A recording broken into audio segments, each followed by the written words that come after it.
Pemirsa, Anda masih menyaksikan spesial dialog Metro TV Jateng Daya dan saya masih ditemani oleh narasumber pagi ini. Ada Pak Sumarno, Sekretariat Daerah Jawa Tengah, dan Pak Kusanto, Direktur Utama PT BPR BKK Jateng Perseroda.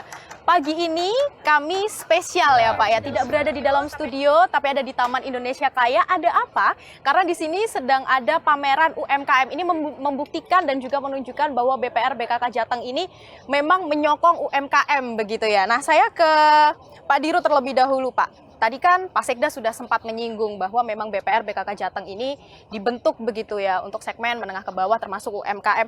Apa fasilitas istimewa mungkin atau produk-produk istimewa yang bisa didapatkan oleh para pelaku UMKM di Jawa Tengah? Terima kasih Mbak Polupi. Ini sesuai tempatnya Mbak, Taman Indonesia Kaya kan.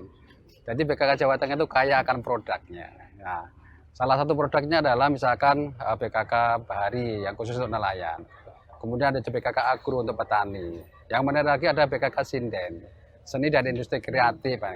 Termasuk di dalamnya ada kameramen, di segala ini di dalamnya adalah di seni dan industri kreatif. Nah, kekayaan produk ini tentunya harus sesuaikan dan need and want-nya masyarakat, kebutuhan dan keinginan masyarakat. Sehingga setiap produk dan layanan yang diciptakan oleh BKK Jateng itu basicnya adalah kebutuhan dan keinginan masyarakat. Nah, kekayaan produk layanan yang ada di kami ini tentunya harus bisa dioptimalkan oleh kami di industri terhadap kebutuhan masyarakat.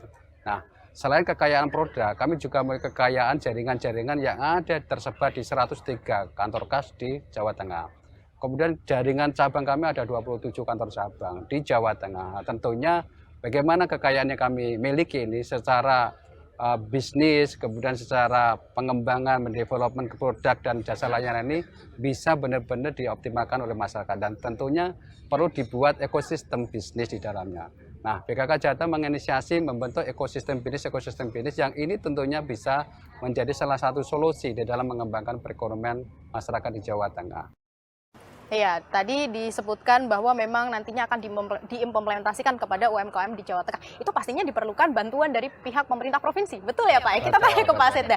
Bagaimana nanti dukungan yang akan diberikan untuk BPR BKK Jateng agar UMKM yang ada di Jawa Tengah, mungkin yang masih di pelosok, ini kan kita go digital begitu ya, mungkin yang masih di pelosok yang bisa dikatakan masih gagap teknologi begitu, ini bisa menikmati produk-produk dari BPR BKK Jateng. Iya Mbak, memang kami pengen ya bahwa PT BPR BKK ini untuk penyaluran dananya lebih ke untuk kredit-kredit yang produktif, jadi bukan kredit-kredit yang konsumtif. Jadi karena apa, kita harapannya adalah tadi saya sampaikan bahwa PT BPR BKK ini memang dekatnya itu dengan masyarakat menengah ke bawah, yaitu tentu saja masalah UMKM ini yang apa kita pengen apa. Ini kita sebetulnya bisa bentuknya adalah penugasan sebetulnya kepada BPR BKK, ya penugasan, jadi penugasan kepada PT BPR BKK. Kalau bicara dukungan, tentu saja ini juga disinkronkan dengan program-program yang ada di Pemprov Jateng. Nanti dari apa program-program yang ada di Dinas Koperasi dan UMKM, bagaimana pemberdayaan UMKM. Tadi juga disampaikan juga bicara masalah apa kredit untuk nelayan. Ini kita juga karena posisinya kita itu problemnya adalah di satu di masalah teman-teman UMKM. Yang kedua adalah masalah petani. Kita juga ingin dorong masalah ke petani. Yang ketiga adalah masalah nelayan. Ini bagaimana teman-teman dari PT BPR BKK itu ikut bagaimana bisa apa memfasilitasi pendanaan-pendanaan yang mungkin tidak menarik, yang tidak menarik bagi perbankan-perbankan yang lain. Kami menugaskan yang karena mereka PT BPR BKK yang selama ini sudah dekat, tentu saja iya ini apa di sisi itulah yang harus dilakukan dari teman-teman BPR BKK. Bagaimana Pak? Tentunya ini kan sudah menjadi kewajiban PT BKK Jawa Tengah untuk bisa menerjemahkan kebijakan pemerintah Provinsi Jawa Tengah maupun kabupaten kota. Karena kami BKK Jawa Tengah adalah bank milik pemerintah dan tentunya harus inline sama kebijakan pemerintah kan begitu. Nah, di dalam mengimplementasikan tentunya kami sekali lagi melakukan kolaborasi.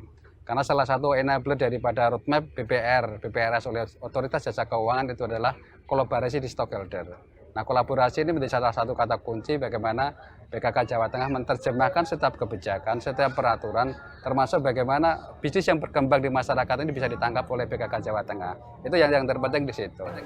Ya, saya ambil berarti kolaborasi ini menjadi kata kunci begitu ya antara pemerintah Provinsi Jawa Tengah dan juga BPR BKK Jateng. Harus begitu ya. Nah, sesuai dengan tema kita pada pagi ini adalah transformasi digital untuk ekonomi Jawa Tengah. Pertanyaan berikutnya adalah pendampingannya nanti seperti apa? Ditakutkan mungkin tadi Pak Setda sempat menyebutkan untuk produk-produk yang mungkin kurang menarik dari bank-bank lain, tapi BPR BKK ini menyediakan. Nah, ketika sudah tertarik ini, katakanlah nelayan, petani, dan juga teman-teman UMKM ini sudah tertarik, kemudian pendampingannya seperti apa? Karena kita tidak bisa memungkiri, belum semua masyarakat di Jawa Tengah ini masih melek teknologi.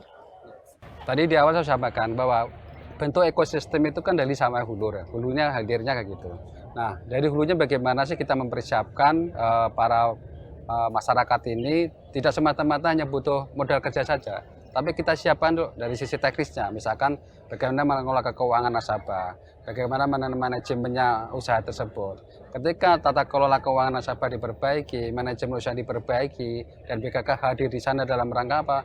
Mengembangkan usaha masyarakat. Nah, baru ketika sudah dikembangkan usahanya, dilatih dan sebagainya, dididik dan sebagainya, barulah kita berikan bantuan modal kerja. Nah, kredit modal kerja ini tentunya akan lebih optimal seandainya tadi ada pendampingan dari BKK Jawa Tengah. Dan BKK Jawa Tengah yang timnya sangat luar biasa, kami punya tim banyak nih Pak. Ada tim mentoring, ada tim monitoring juga, ada tim advising juga. Dan ini yang memang akan membedakan kami dari yang lain. Gitu. Karena dengan sentuhan-sentuhan ini akan nanti terjadi apa? Militansi masyarakat, khususnya customer kepada BKK Jawa Tengah. Tidak hanya mengikuti salah satu produk, mendaftar untuk salah satu produk, kemudian lepas tangan begitu, tidak ya, tetap ada pendampingan. Nah ini yang penting justru pendampingannya selaras begitu ya Pak ya, dengan program dari pemerintah Provinsi Jawa Tengah yang UMKM Go Digital itu tadi. Kan juga sebenarnya kalau kita BPR BKK ini juga mempertemukan ya. Kan mungkin yang kredit ini dari yang UMKM produksi nih. Yeah. Tadi juga ada yang kredit dari UMKM yang penjualan ini. Nah, ini kan bisa dipertemukan bagaimana mempertemukan antara produsen dengan yang menjual. Dengan yang menjual. Bagaimana Pak Dido? Iya, karena konsepnya harus seperti itu. Iya. Kita menggunakan teknologi itu dalam rangka mempertemukan. Nah, kami punya cabang di mana-mana nih. Tentunya pelaku UMKM kami yang ada di Brebes akan kita ketemukan dengan UMKM yang ada di Demak ketemukan dengan di Wonogiri. Nah, area-area itulah menjadi konsen kami. Jadi bagaimana kami menyediakan pasar juga buat pelaku UMKM. Ketika produknya sudah bagus, ya kami siapkan pasarnya kan begitu. Pasarnya pun juga disediakan begitu ya oleh BPR BKK Jateng. Tentunya ini sangat luar biasa untuk membantu teman-teman UMKM yang ada di Jawa Tengah, bahkan mungkin yang baru ingin merintis begitu ya Bapak ya. Baik, kita akan lanjutkan perbincangan kita setelah jeda, tetap bersama kami di Metro TV.